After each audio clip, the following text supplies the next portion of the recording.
Good day and welcome to this subject guidance session. Today we will be discussing your June examinations, paper 1 and paper 2, just so you have sort of an idea of what to expect for the exam. So we'll start off by looking at term 1 and term 2, all the topics that you've covered, the exam format, how to answer different types of questions, and then just referring you back to the OLP to get some past papers. So firstly, in term 1, you started off with general drawing principles. That was page 1 to 8 in the workbook. Study guide was page 21 to 226. We introduced scales in the study guide from page 61 to 62.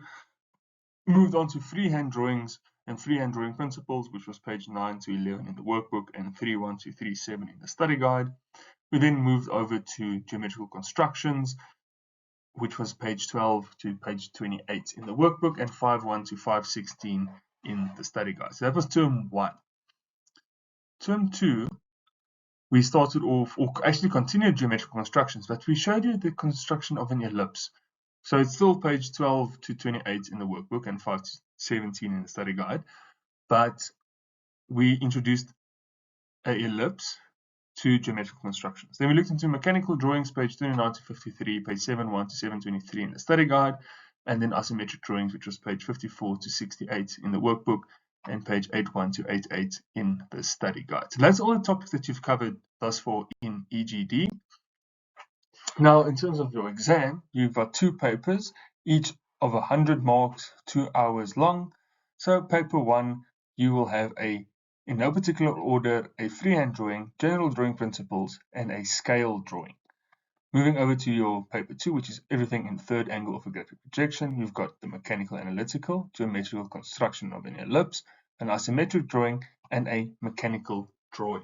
Okay, so 2 papers, 2 hours each, 100 marks each, from freehand drawings, drawing principles, scale drawing, to mechanical analytical, geometrical construction with an ellipse, isometric drawing, and then mechanical drawing. So, looking at how the questions can be asked, this is your question 1 of paper 1. This is your freehand drawing. Again, this is just an example from the workbook, so it's not the one in the exam, but it's very similar in terms of how you should answer it. So, you can see that we give you a figure on the grid.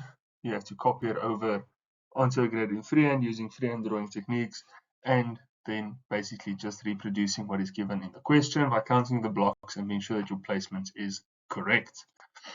Then question 2, this is your general drawing principles.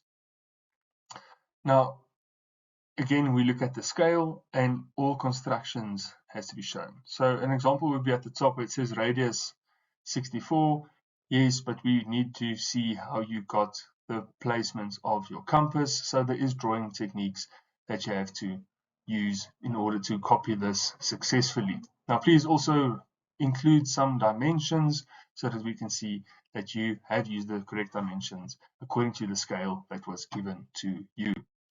Question 3 is a reproduction and scale drawing. Now you can see this is a scale of 1 to 1.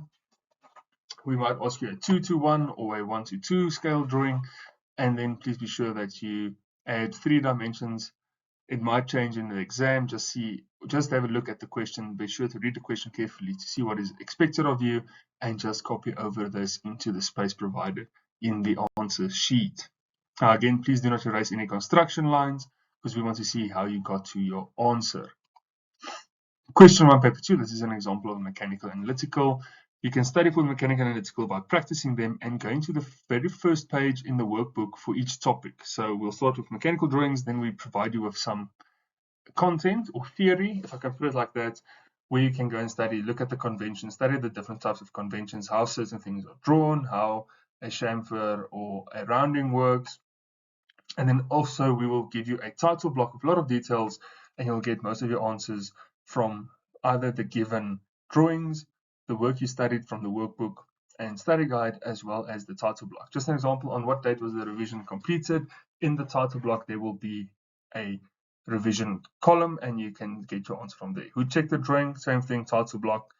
And you can see that this is an example where you had to identify each one. So the cutting plane, then you look for the image that matches it, and you say, okay, that's C, a grub screw, okay, cool, I'm moving around, okay, so that's going to be L. So that's sort of what is expected in your mechanical analytical. Question 2, paper 2, is the geometrical construction with an ellipse. So you can see this is a scale of 1 to 2. Be sure to practice your ellipse. Do not remove any construction lines. We want to see how you got to the ellipse. And before you write your test, please practice an ellipse vertically, horizontally, and diagonally so that you do not struggle or hesitate when you get your exam question. Question 3 is an isometric drawing. Please read the question carefully. So we get a front view, top view, and a left view of a model. Position point S on the drawing sheet. So that point S is going to be the lowest point. So that means we know which is going to be our front, left, and top view. And starting with point S, then it's difficult to make mistakes if you follow point S and your 3 given views. Now it says make S the lowest point of the drawing, show all necessary construction, no stencils may be used. This is applicable when you have a pentagon or octagon or hexagon to draw. There is stencils available there, but you can't use them because we want to see that you know how to construct these polygons. Okay, so show all constructions and don't use stencils. Obviously, you can use a circle stencil or a compass when needed, but do not use any polygon stencils.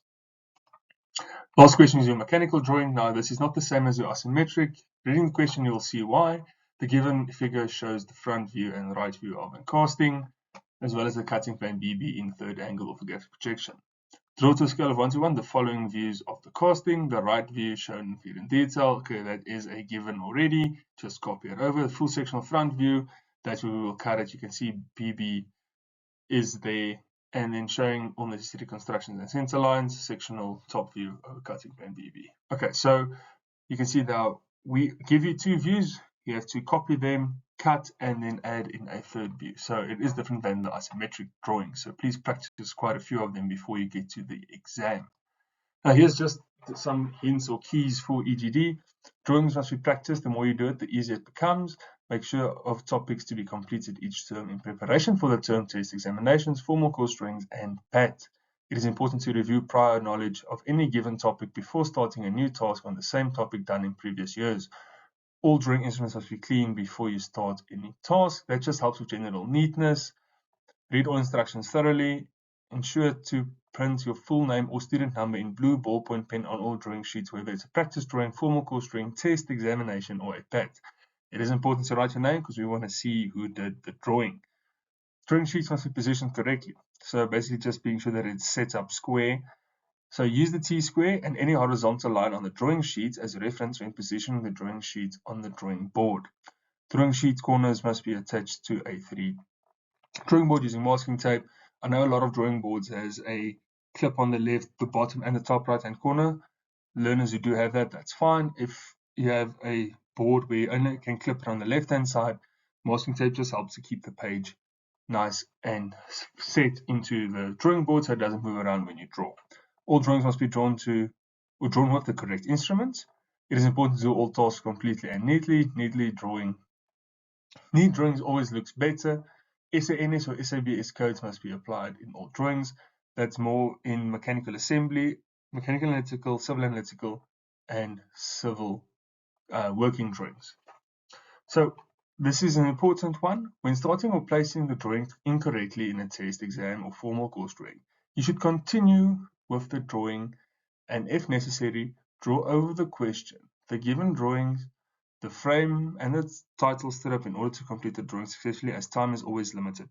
All that this means is if you start your isometric drawing a bit too high or a bit more towards the right, and when you get to the back of it or the top of it, you see it's going over the question itself, or it's going outside of the border of the page, it's okay. Continue drawing. Just be sure that the drawing is still neat and correct. It's just to save time. So if you've put it in a place where it doesn't fit at all, then yes, erase and start over. But if you see it's just some of it's going over the border or into the question, it's okay, continue drawing. Scales should be used as indicated for each question. If a scale is not given, use scale 1 to 1. Never erase any construction lines. That's very important. Never erase any construction lines. Know all civil and mechanical theory. As I said, that helps with the mechanical assembly, the mechanical analytical. Know all your symbols and acronyms.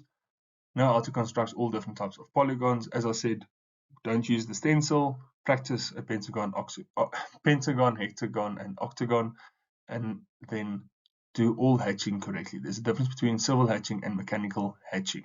Okay, so when you cut your mechanical drawing, be sure that you know how to hatch it correctly. Now, just moving over to the OLP, this is where you can get past papers. So make the Optimi Learning Portal your starting point when you start preparing for the June exam. The easiest way to ensure that you are exam ready is to work through past papers. So download previous past papers as follows. Go to the OLP. Then click on the resources button on the OLP. It's at the bottom left. And choose the subject you want to prepare for. So let's say for EGD, you go to EGD, click on it, and then there's going to be a few files, and go click on past papers. Download it, print it, and then practice it. If you do well in a past paper, then you'll do well in your June exam. Then good luck with your exams. Please take the time, study well, and if you ever have questions, send an email to info@impact.co.za. That's info@impact.co.za. Ask a question, and then we'll see how quickly we can help you.